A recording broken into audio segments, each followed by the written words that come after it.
दिल्ली आने के बाद अखबारों में या किसी मैगजीन के जरिए ओम पुरी जी के बारे में जानने का मौका लगा और उसने जो है काफ़ी मुझे उत्सुक किया कि मैं आक्रोश देखने जाऊं मॉर्निंग शो।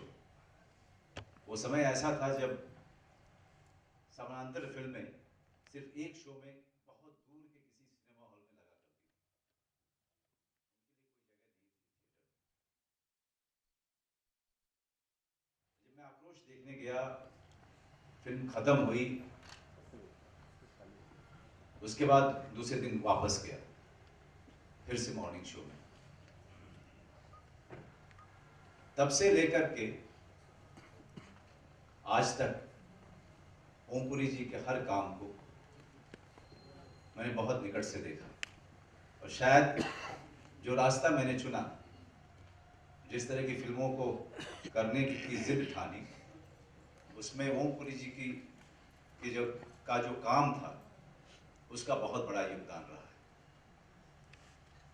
उनकी शुरू की फिल्म आक्रोश से ये मेरी यात्रा शुरू हुई थी और दिमाग में कहीं ना कहीं ये जिद पनपने लगा था कि काम करना है तो ऐसा करना है, किसी रास्ते जाना है तो शायद इसी रास्ते जाना है।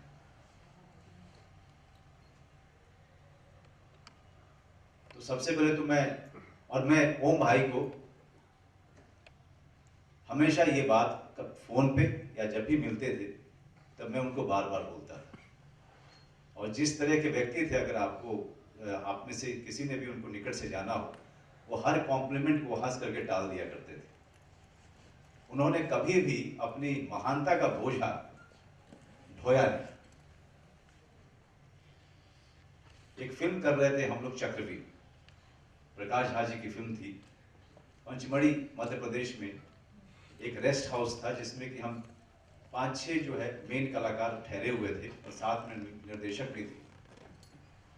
और हर शाम को शूटिंग के बाद अपनी अपनी वर्जिश करने के बाद बाहर कुर्सी लगा के अपने अपने कमरे के हम लोग बैठा करते थे और ओम भाई भी आ जाया करते थे वहां।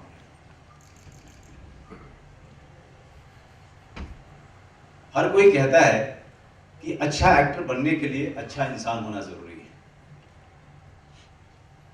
लेकिन इस शहर में आने के बाद मेरी इस कहावत से मेरा विश्वास थोड़ा उठ रहा था। लेकिन जब जब मेरा विश्वास इस कहावत से उठा तब तक ओम भाई मिल गए। तब लगा कि नहीं, शायद सही है।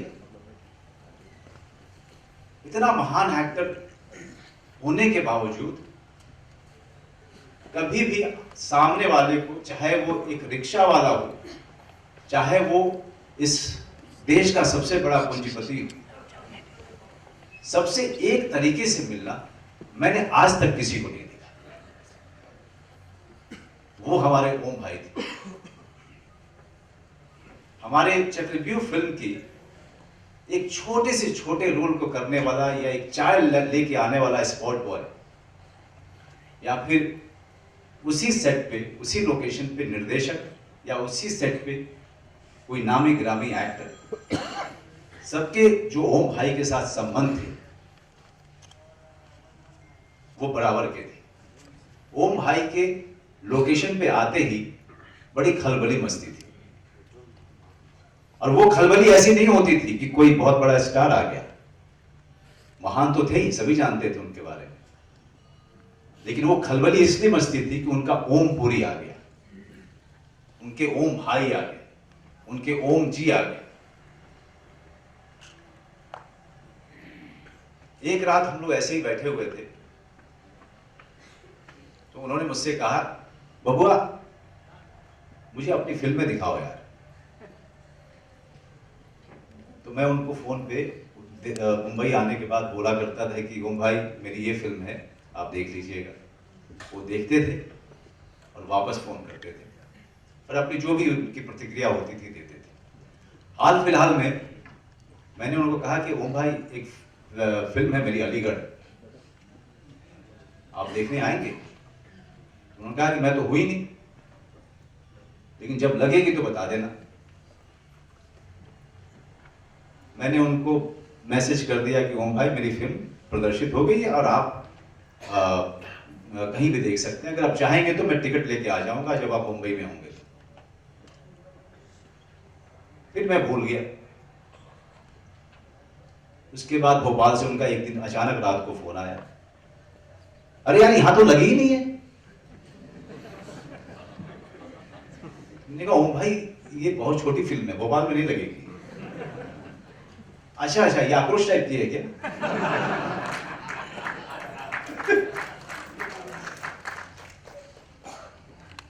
मैंने कहा ओम भाई आप इसके बाद कहाँ जाएंगे? मैं लखनऊ जाऊंगा। ठीक है, तो शायद वहां लगी होगी। फिर उसके बाद मैं भूल गया। रात को उनका अचानक फोन आया तो मैंने उनका नाम देखा फोन पे, तो मुझे लगा कि शायद इन्होंने अलीगढ़ देख ली। मैंने कहा कि आपने देख ली? तो उन्होंने कहा अरे बबुआ, यहाँ पर के जो एसपी हैं वही वो तुम्हारे गांव के हैं, तुम्हारी उनसे मैं बात कराता हूं। अलीगढ़ तुम्हारी यहां भी नहीं लगी है, मैं बाद में देख लूंगा। फिर उन्होंने एसपी साहब से बात कराई।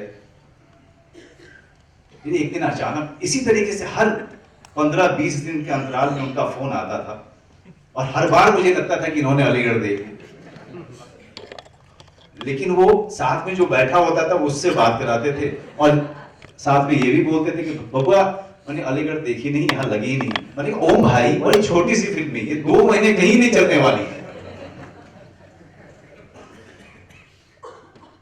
इस तरह का नाता उनके साथ। लेकिन ये सारा प्रसंग दिखाता क्या है एक शख्सियत के बारे में? ये प्रसंग ये दिखाता है कि जिसके साथ भी वो जुड़ते थे उसके साथ पूरी तरीके से जुड़ते थे। अगर अलीगढ़ की बात मैंने उनसे की थी तो 4-5 महीने तक हर शहर में ढूंढते रहे अलीगढ़ को। ऐसे थे हमारे ओम भाई। अगर आप उनके साथ बात करने बैठ जाओ तो आपको नींद आएगी, उनको नींद कभी नहीं आती थी। और हर बार बोलते थे यार कुछ देर और बैठो, कुछ देर और बैठो। बातों का सिलसिला कभी खत्म नहीं होता था।